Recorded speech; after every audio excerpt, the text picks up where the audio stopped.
resmi masuk jurang resesi dan hal ini saling dorong antara buruh dan pada koperasi. Pandemi COVID-19 membuat perjalanan ekonomi Indonesia sepanjang tahun 2020 mengalami perjalanan yang cukup berat yang berujung pada resesi. Sebelumnya, pada triwulan 1 ekonomi Indonesia mampu bertumbuh 2,97% dan jauh merosot pada triwulan 2 dengan pertumbuhan negatif 5,32%. Namun pada triwulan 3, meskipun masih bertumbuh negatif, proses pemulihan dan pembalikan arah dari aktivitas ekonomi mulai menuju zona positif.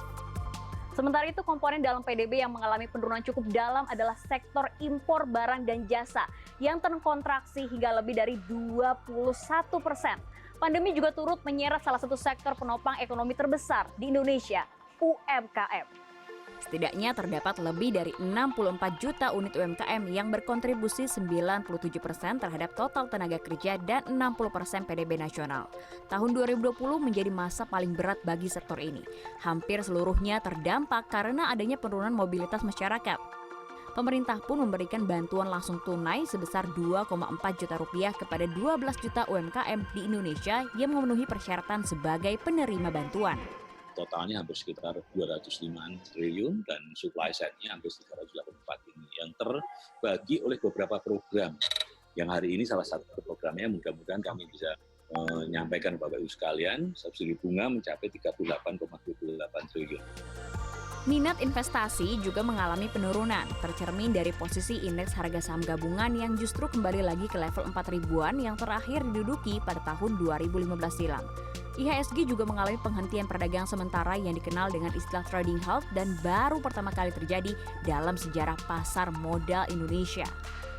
Investor yang meninggalkan pasar modal akhirnya berburu instrumen safe haven seperti emas yang semakin bersinar dan bahkan menduduki puncak level tertingginya di atas 1 juta rupiah per gramnya. Pada tanggal 28 Juli 2020 ini langkah pertama emas menduduki level di atas 1 juta rupiah. Kemudian terus mengalami kenaikan hingga bulan-bulan selanjutnya dan puncak tertingginya ada di tanggal 11 September 2020 di angka 1.069.000 rupiah per 1 gramnya. Lumayan juga ya naiknya. Adanya pembatasan kegiatan membuat perusahaan harus kembali mengatur keuangan dan arus kas perusahaan. Pilihan merumahkan atau pemutusan hubungan kerja pun terpaksa diambil beberapa perusahaan. Tahun 2020 juga tak luput dari aksi demonstrasi yang dilakukan berbagai elemen masyarakat mulai dari mahasiswa, buruh, dan masyarakat umum yang menentang Undang-Undang Cipta Kerja yang disahkan pemerintah dan DPR pada 5 Oktober lalu. Sebelumnya, Konfederasi Serikat Pekerja Indonesia juga telah mengajukan gugatan material untuk membatalkan 69 pasal Undang-Undang Cipta Kerja klaster ketenagakerjaan. Jika masih ada ketidakpuasan terhadap Undang-Undang Cipta Kerja ini, silahkan mengajukan uji materi atau judicial review melalui MK, Mahkamah Konstitusi.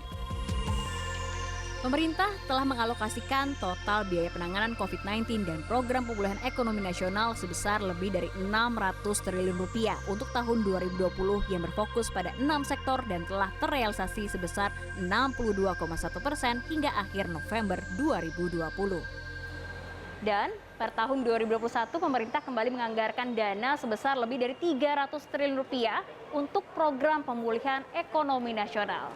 Tim Liputan CNN Indonesia, Jakarta.